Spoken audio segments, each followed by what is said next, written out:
할렐루야. 아멘. 오늘도 말씀의 은혜가 있기를 원합니다. 아멘.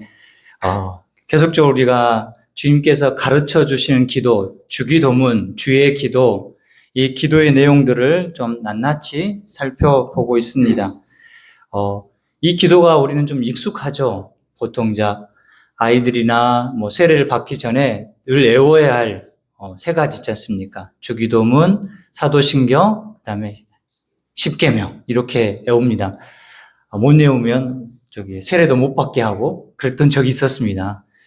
그런데 우리가 주기도문이 너무 익숙하다 보니까 주기도문을 그냥 어찌 보면 주문처럼 막 외우기도 하고 의미나 뜻도 모를 경우가 너무 많이 있습니다. 그러나 하나님의 백성이고 예수님을 믿는 사람이라면 예수님께서 이 가르쳐준 기도를 통해서 내가 기도할 때 어떠한 목적과 의미와 또한 그것을 삶의 모습으로 태도로 드러날 수 있는 우리에게 좋은 기도의 모델이 되고 있다는 것입니다. 우리가 오늘 볼 강구는 뜻이 하늘에서 이루어진 것 같이 땅에서도 이루어지이다.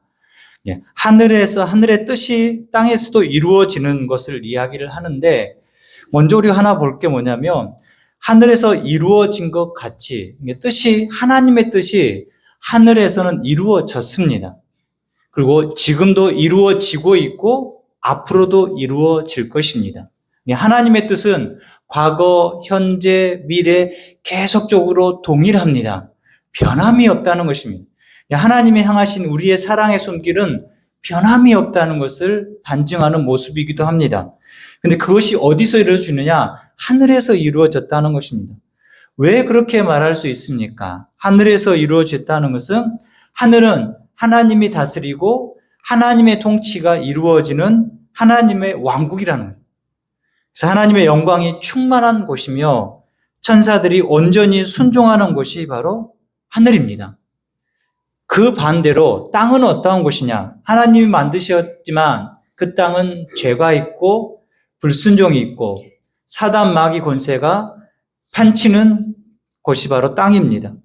하나님께서 온 세상을 천지를 만드신 후에 인간이 다스리게 했지만 인간에게 무엇이 찾아옵니까? 죄가 찾아옵니다.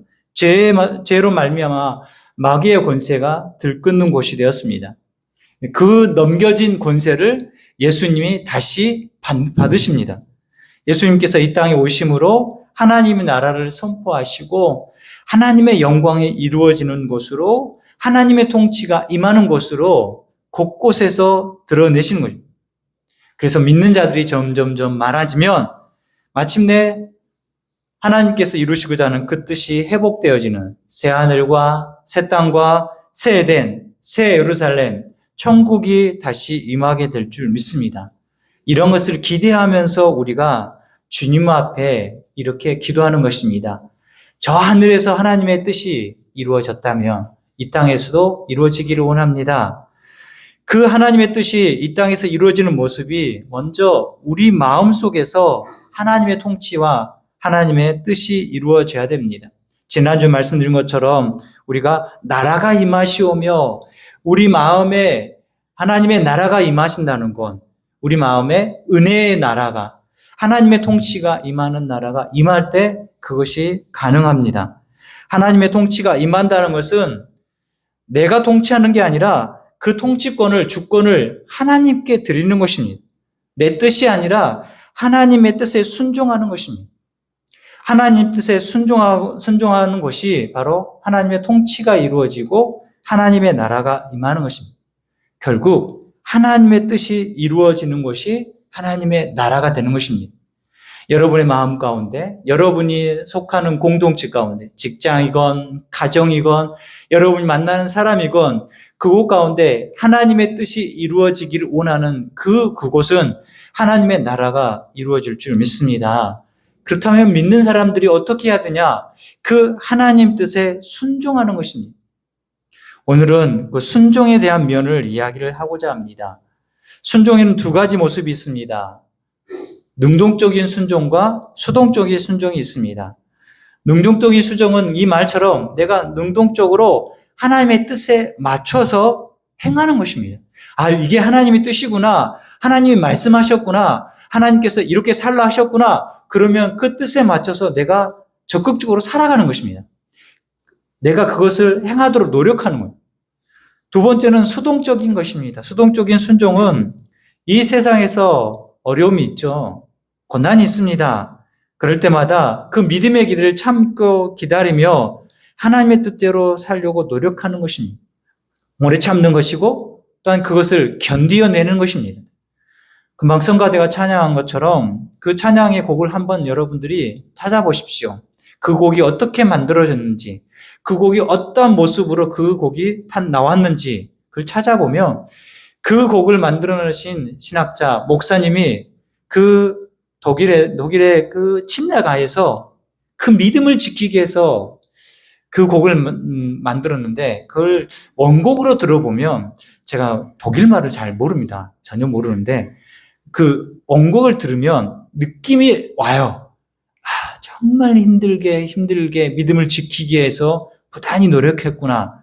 의미는 모릅니다. 근데 이제 한국말을 제가 그 찬양을 알기 때문에 아, 이런 뜻이구나라고 생각이 드는데 여러분 한번 들어보시면 아, 참고 견디는 것이 쉽지 않지만 그것을 믿음이란 이름 안에서 하나님의 뜻이란 이름 아래서 참고 견디는 것입니다.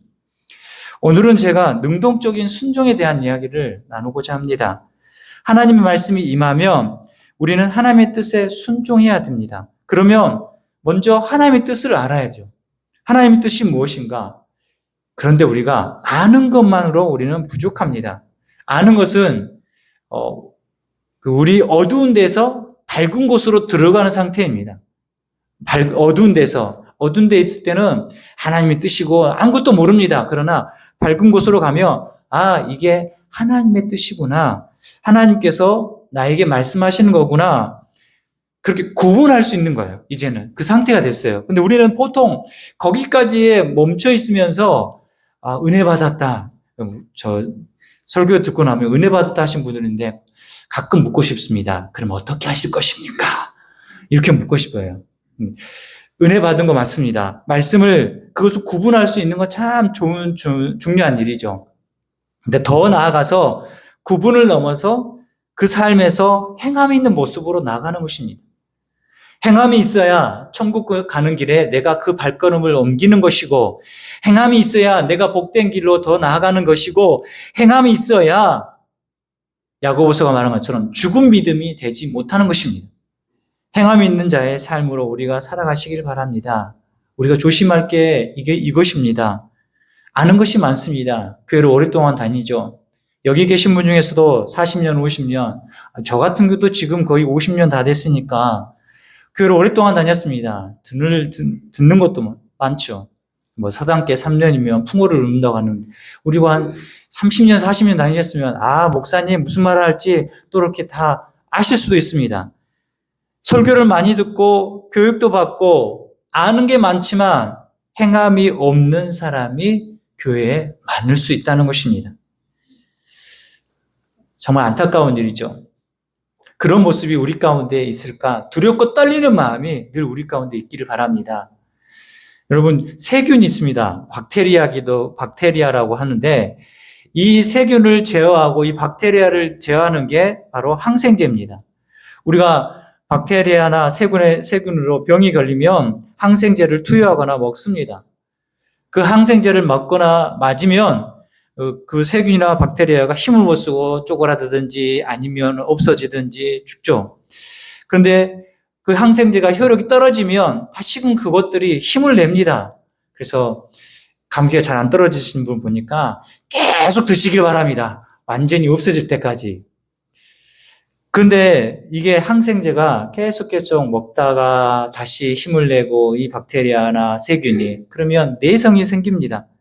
그러다 보니까 항생제의 영향력 아래서 벗어난 슈퍼박테리아가 생기는 것입니다. 이 슈퍼박테리아는 어떤 항생제도 안 듣습니다. 효력이 없는 것입니다. 교회에서도 이런 분들이 있다는 것입니다. 교회를 다니지만 삶의 변화가 없는 사람들이 이와 같습니다. 우리가 교회를 나올 때 왜 나오십니까? 이 시간 왜 이 자리에 앉아 계십니까? 하나님께 예배드리고 하나님께 섬기고 봉사하는 것이 우리의 모습 아닙니까?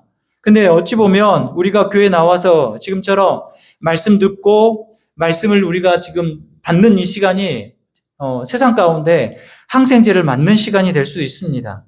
근데 맞는 것만 끝나고 말씀이 선포되고 말씀을 들으면 그 말씀 따라 변화해야 되는데 그 말씀을 나에게 주신 말씀으로 받지 못하고 내 마음에 담지 못하고 내 삶에서 그 말씀대로 살아가지 못하면 우리는 벌써 내성이 점점점 생긴 것입니다. 말씀을 들어도 찔리지 않습니다. 진정한 회개가 되지 않습니다. 변화가 없습니다. 그것은 잘못된 신앙생활, 삶의 모습에서 하나님을 온전히 따르지 못한 신앙생활이 될 수 있습니다. 그와 반대로 교회 다닌 지 얼마 안 된 사람은 목사님 말씀을 잘 듣습니다. 물론 안 그런 분도 계시긴 하지만 대부분 교회에 나온 지 얼마 안 된 분들은 대부분 어떤 삶의 역경이나 고난이나 예수님을 만난 지 얼마 안 된 그 뜨거움 때문에 말씀들을 잘 흡수하고 스펀지처럼 잘 받아들입니다. 말씀을 마음에 담아둡니다. 그래서 세상 가운데 살아갈 때 모든 것이 은혜처럼 여겨지고 감사처럼 여겨지는 것입니다. 여러분, 혹시 우리가 지금 말씀의 내성에 생겨서 잘 안 들리십니까? 혹시 나와 상관없는 말처럼 들리십니까? 혹시 우리 마음에 이 말씀이 안 담겨지신다면 여러분 지금 어떤 상태인지를 한번 여러분이 알 수 있습니다. 왜요? 우리 안에 성령님이 계시기 때문에 너 지금 어떤 상태야? 하나님이 말씀하신다는 것입니다. 여러분이 그것을 생각해 본다면 이 시간 우리가 하나님 앞에 어떠한 마음 자세로 있어야 할지 분명히 하나님께서는 가르쳐주고 계십니다. 그렇다면 우리가 하나님의 뜻이 그 하나님 뜻을 순종해야 되는데 왜 순종해야 될까? 제가 4가지를 이야기를 하고 싶습니다. 첫 번째는 하나님에 관한 것인데 하나님은 우리의 창조주이시고 우리는 피조물이기 때문입니다. 하나님과 나의 관계는 하나님은 창조주고 나는 피조물이라는 것입니다. 이거에 대해서 더 설명할 필요가 없습니다. 왜냐하면 이것은 어떻게 설명하든 간에 하나님은 나를 만드시는 분, 나의 소유권을 가지고 계신 분, 여러분은 하나님의 것, 여러분 것이 아니고 여러분 하나님의 것이라는 것입니다. 이 범위 안에서 어떻게 우리가 내 것이라고 말할 수 있고 내 마음대로 하겠다고 말할 수 있겠습니까? 여러분 제가 이 물컵의 주인이 접니다. 그죠? 제가 물컵에다가 물을 담던 콜라를 담던 음료수 다른 것을 담던 제 마음이지 않습니까? 근데 물컵이 주장하는 겁니다. 나는 생수, 오로지 삼다수 막 이렇게 요구한다고 생각해 보십시오. 말이 안 되지 않습니까? 그와 같은 것입니다. 여러분을 지으시고 여러분을 만드시고 여러분을 택하셔서 여러분을 믿음의 백성, 하나님의 사람으로 택하신 분이 하나님이시기 때문에 우리는 그런 관계라는 것입니다. 우리가 그것을 기억하고 살아갈 때 바로 순종할 수 있는 것입니다. 두 번째는 하나님이 우리를 그렇게 만드셨습니다. 순종하게끔 만드셨다는 것입니다. 하나님의 명령을 하시는데 명령하신 대로 순종해야 되는 것입니다. 좀 전에 잠깐 설명한 것처럼 이 컵이 하나님께서 내가 여기다 물을 넣겠다 그러면 물을 받는 것뿐입니다. 나는 싫다고 도망갈 수 없습니다. 그와 마찬가지죠. 그 명령에 순종하면 하나님은 또한 복을 주신다고 말씀합니다. 신명기 11장 27절에 보면 너희가 만일 내가 오늘 너희에게 명하는 너희의 하나님 여호와의 명령을 들으면 여호와 하나님의 명령을 들으면 복이 될 것이요. 아멘. 여기서 듣는다는 것은 지식적으로 이해한다는 말을 뛰어넘는 것입니다. 순종까지 포함되는 거예요. 너희가 알고 있다면 그것을 온전히 행하라. 성경에서는 듣는다는 히브리어를 어떻게 많이 표현하냐면 청종이라는 단어를 씁니다. 청종은 듣고 행한다. 듣는 것과 순종이 합해진 말입니다. 이게 히브리어 우리 말로 번역하다 보니까 그 히브리어가 가진 특징, 의미가 청종이란 뜻이죠. 이 말씀을 우리가 듣고 순종하고 행하는까지 함께 가는 것입니다. 듣고 순종하는 자에게 복이 있지만 듣고 불순종한 자에게 무엇이 있겠습니까? 성경은 분명히 말합니다. 저주라고 표현하고 있습니다. 하나님의 심판이라고 말씀하고 있다는 것입니다. 그렇다면 우리가 말씀을 듣고 그 말씀 가운데 우리가 계속 가는 것입니다. 순종할 수밖에 없게 하나님께서 붙드시는 것입니다. 불순종하면 끝내는 하나님께서는 고난이라는 방법을 쓰시죠. 어려움이라는 방법을 쓰십니다. 고난을 쓰셔서 순종할 수밖에 없도록 만드십니다. 이스라엘에서 하나님을 온전히 순종하고 살아야 될 왕들이 불순종에 앞장섰던 사람들이 있었습니다. 북이스라엘에는 대표적으로 아합 왕이 있습니다. 그 유명한 아합 왕. 남유다에서는 므낫세가 있습니다. 므낫세는 히스기야의 아들입니다. 히스기야는 하나님을 온전히 따랐던 왕이었죠. 근데 그 므낫세에게 하나님께서 환난을 내리실 때 역대하 33장 12절에 보면 그가 환난을 당하여, 누가요? 므낫세가 환난을 당하여 그의 하나님 여호와께 간구하며 그의 조상들의 하나님 앞에 크게 겸손하여, 이 겸손했다는 것은 하나님 앞에 무릎을 꿇었다는 거예요. 이 고통이, 이 고난이 하나님이 나에게 주신 것이구나. 하나님이 나를 치신 거구나. 그래서 환난을 당한 이유를 분명히 알고 하나님께 간구했다는, 무릎을 꿇었다는 것입니다. 그런 인생을 살아온 많은 사람들이 있습니다. 그 중에 한 사람도 저입니다. 저도 어찌 보면 바른 생활을 갈 수 있도록 하나님께서 한 번, 두 번 치셨던 적이 있습니다. 근데 하나님 앞에 얻어맞고 꼭 돌아옵니다. 한 번은 진짜 억울한 것 같아요. 저는 잘 살기 위해서, 남에게 피해 주지 않기 위해서 정말 부단히 노력하고 잘 살아왔다고 생각했는데 하나님은 내가 잘 사는 것을 원하지 않으셨습니다. 여기 말이 이상하게 들릴지 모르지만 내가 원하는 대로, 내가 바라는 대로 살기를 하나님께서는 원하시지 않았습니다. 이게 하나님이 원하시는 길, 하나님께서 바라시는 길을 원하셨던 거예요. 그래서 고난 주셔서 하나님께 돌아오게 하셨습니다. 하나님께 얻어맞고 정신 차린 것입니다. 그 고난은 하나님의 사랑이었습니다. 그 고난은 하나님께서 나에게 주신 항생제와 같은 것이었습니다. 처방전이었습니다. 고난은 우리가 하나님의 뜻을 알게 할 뿐만 아니라 순종하게 만드는 것입니다. 여러분 삶 가운데 고난이 있으십니까? 어려움이 있으십니까? 하나님 앞에 바짝 엎드리셔야 됩니다. 므낫세가 그랬던 것처럼, 저도 그랬던 것처럼 여러분 인생 가운데 그런 경험들이 분명히 있을 것입니다. 그런 경험들 다시금 꺼내어서 하나님 앞에 다시 무릎 꿇으시길 바랍니다. 그 하나님은 여러분의 그 무릎 꿇음을 그냥 모른 채 하시는 하나님이 아니십니다. 그 하나님 앞에 나아가시길 바랍니다. 세 번째는 하나님의 뜻을 행함으로 우리 속에 그대로 드러나는 것입니다. 우리가 하나님 뜻을 그대로 행하면요, 그 뜻이 그대로 드러나는 것입니다. 우리 속에 복음이 있다면, 믿음이 있다면 그 복음이 그대로 드러나는 것입니다.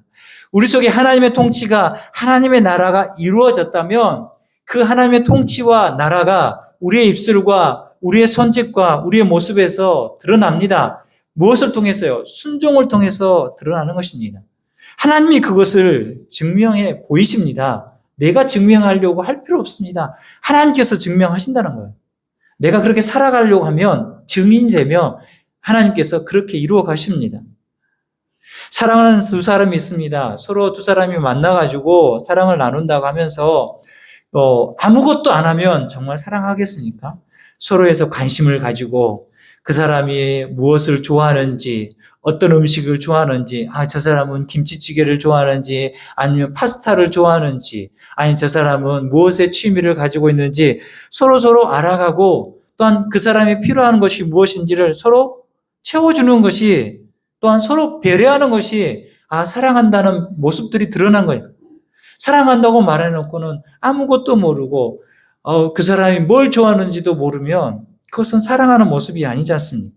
한두 번 할 수 있죠. 그 사람의 환심을 끌기 위해서. 그러나 오랫동안 지속할 수는 없습니다. 진짜 예수님을 믿는 사람이라면 그 마음에서 드러납니다. 그 마음 속에서 복음이 있다면 그 복음이 보물이고 나에게 중요한 것이라면 다른 사람에게 증거할 수 있고 다른 사람에게 표현할 수 있습니다. 행동과 말을 통해서 드러나는 것입니다.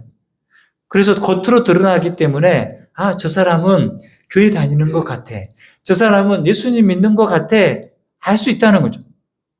그게 순종할 때 드러나는 것입니다. 그런데 우리가 우리 삶 가운데 순종이 없으면 누가 먼저 할까요? 세상 사람도 압니다, 여러분. 그 사람들이 여러분을 예수님 믿는 사람으로 여기지 않습니다. 예수님 믿는 사람이라고 말하고 내가 교회에 어떤 직분을 맡았다고 교회를 다닌 지 오래됐다고 말하지만 내 삶에서 내 입술에서 예수님의 이름이 하나님의 이름이 한 번도 나오지 않고 삶에서 섬기고 배려하고 이런 모습들이 드러나지 못하면 그들이 누구를 우습게 보느냐? 저를 우습게 보는 게 아닙니다. 누구를 우습게 봅니까? 하나님을 우습게 봅니다. 왜요? 내가 하나님을 우습게 보는데요. 내가 하나님의 뜻대로 살지 않는데요. 내가 하나님의 말씀대로 살지 않는데요. 그러면 세상 사람들이 뭐라 하겠습니까? 너가 믿는 하나님 나도 안 믿고 싶다. 너가 믿는 하나님 진짜냐? 너가 그렇게 말하고 교회 열심히 다니는데 진짜 교회 다니는 사람 맞냐? 그렇게 표현할 수밖에 없죠. 왜? 우리 안에 사랑이 없고 우리 안에 하나님을 닮은 모습이 없는데요. 예수님도 분명히 말씀합니다. 요한복음 14장 21절에 보면 나의 계명을 지키는 자라야 나를 사랑하는 자니. 나의 계명을 지키는 자가 나를 사랑하는 자다. 나를 사랑하는 자는 내 아버지께 사랑을 받을 것이요 나도 그를 사랑하여 그에게 나를 나타내리라. 나의 말을 내가 전한 그 복음을 너희가 지키고 행하는 자라야 나를 사랑하는 자 아니냐. 그 사랑이 누구한테 향하는 거예요? 끝내는 아버지 하나님께 향한 거고 그 아버지 하나님께서 내가 너를 사랑한다고 늘 이끈다고 말씀하시는 거예요. 사랑한다면 계명을 지키는 거다. 사랑하지 않으면 안 지킨다. 물론 여기서 보면 행동만 지킨 사람들이 있습니다. 예수님 시대에 바리새인들이 그렇죠. 얼마나 그 행동으로 잘 지킵니까? 많은 사람들에게 칭송을 받을 만큼 행동으로는 1등이었습니다. 그런데요, 그 마음에서 우러난 게 아니라 칭송받고 칭찬받고 다른 사람의 눈에 들기 위해서 하는 행동이 아니라 마음에서 우러나온 것들이 있어야 됩니다. 그럴 때 그게 바른 하나님의 뜻에 순종하는 것입니다. 마지막으로 보면 하나님의 뜻을 행하면 우리의 삶, 지금의 삶뿐만 아니라 마지막 삶에도 평안이 있습니다. 우리 삶에 평안이 있다는 것입니다. 우리 삶에서 먼저 하나님의 주신 복이 있습니다. 하나님의 그 자신에게 우리에게 주신 그 명령 속에는 복이 듬뿍, 그 명령 자체가 복입니다. 먼저 첫 번째로 볼 게 바로 하나님께서 천지를 창조하신 후 인간들에게 명령하신 게 있습니다. 창세기 1장 28절에 보면 하나님이 아담과 하와에게 복을 주시며 하나님이 그들에게 이르시되 생육하고 번성하여 땅에 충만하라 땅을 정복하라 바다의 물고기와 하늘의 새와 땅에 움직이는 모든 생물을 다스리라 하시니라. 하나님께서 천지의 모든 것들을 만드시고 마지막에 인간을 만드신 후에 인간들에게 너희가 생육하고 번성하고 땅에 충만하라 땅을 정복하라 명령하시지 않습니까? 명령이에요. 그 단어는 무시무시한 것이죠. 그런데 생육하고 번성하는 것은 그 명령을 따를 때 응당 따라오는 인간에게 주신 복인 것입니다. 생육하기에 부단히 노력하면 그 삶이 늘 생육된 자의 삶, 번성된 자의 삶, 땅에 충만한 자의 삶이 된다는 것입니다. 이게 명령의 복이 함께 듬뿍 담겨져 있습니다. 노아의 홍수도 한번 생각해 보시면 하나님께서 사람들이 악한 것을 보시고 심판을 하시죠. 그래서 노아에게 명령하십니다. 방주를 만들어라. 방주를 몇 년 동안 만든 줄 아십니까? 1년, 2년이요? 아닙니다. 120년을 만듭니다. 여러분 인생 모두를 다 해도 120년 동안 방주 만들라고 저기 백운산 안에 나무 해가지고 와가지고 다 해가지고 대패질을 해가지고 만든다고 생각해 보십시오. 그게 하루 이틀이지 1년, 2년이지 120년 동안 그 긴 시간 동안 만듭니다. 방주 짓는 일이 힘들고 어렵고 고된 일이지만 방주를 만들어라. 거기에는 그에게 무엇이 허락됐습니까? 생명이 허락됐다는 것입니다. 홍수가 날 때 모두 다 죽었지만 노아와 노아의 가족들만 다 살아남습니다.